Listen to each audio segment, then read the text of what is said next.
Mrs.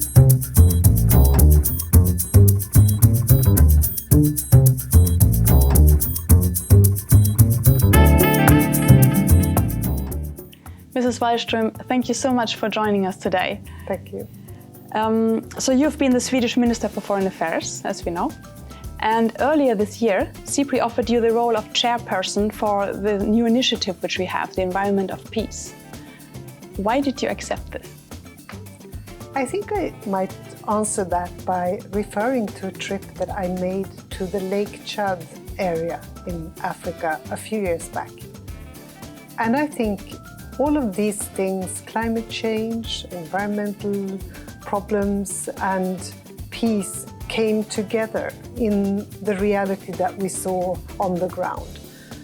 Because the Lake Chad area has shrunk by 90%, and it means that the possibilities of a livelihood around the lakes and on the lakes have changed so dramatically.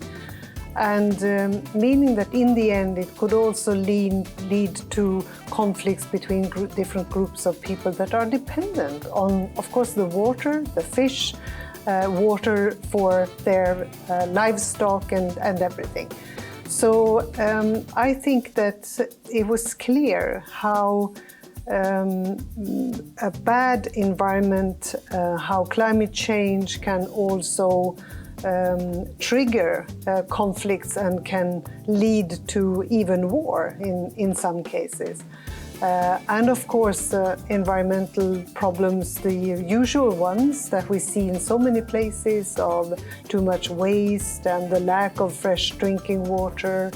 And on top of that, health problems, poverty, all of that. So I think that for me, this was definitely a reason to say yes, any project that aims to show these links much clearer and help with hopefully also developing some actions necessary is a good project. So it was an honor to be asked.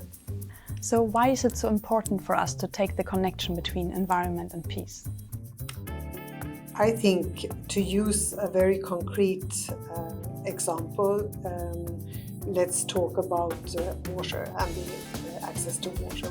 Because we cannot survive as human beings on this planet without water. And it means also that we have to share some of the biggest water resources on the planet. And right now there is a discussion about building a big dam that affects the flow of water in the Blue Nile. And all the people living along the Blue Nile and dependent on the water from the Blue Nile will crave water. And unless the countries that can affect this by building a dam, for example, as now in Ethiopia, will have to manage it, and they will have to do that together, understanding exactly what kind of resource this is, but also how do you preserve it and how do you take care of the water, and also how to share it. So, and unless they do, this could easily lead to conflicts between heavily populated countries. And I think that's just one example of the need for dialogue and diplomacy and better knowledge about these things. So water management is one example. Yeah, and it's like you say, it's a very complex field. And what is your hope? What could this initiative achieve in the best place? I'm hoping that we will be able to give a proper, correct and fair description of the challenges that we see in the world, but also help decision makers and all actors with the understanding and the tools that they need, the proposals for action.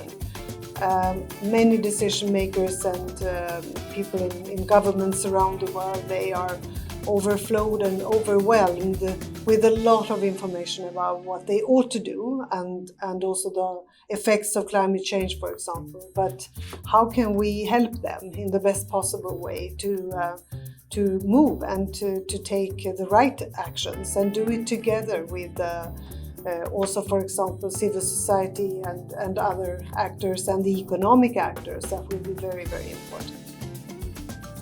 And what do you see along the road? What challenges is this initiative tackling? I think many will ask, haven't this been done before? Are you competing with other initiatives or projects? What new will this bring?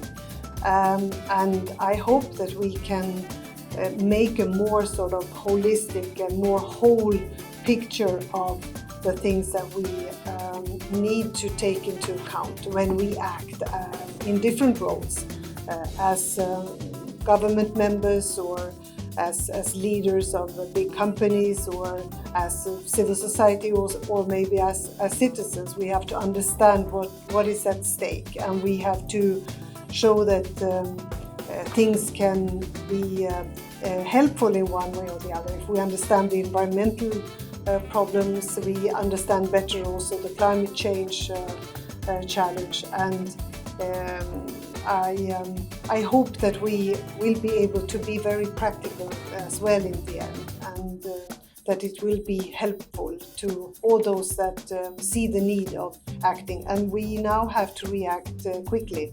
We don't have that much time before we see some of the tipping points when it comes to, for example, the environment now with biodiversity, but also in other fields. So it's urgent. Thank you so much. We're really happy at SIPRI that we have you on board for this. Thank you. Thanks a lot.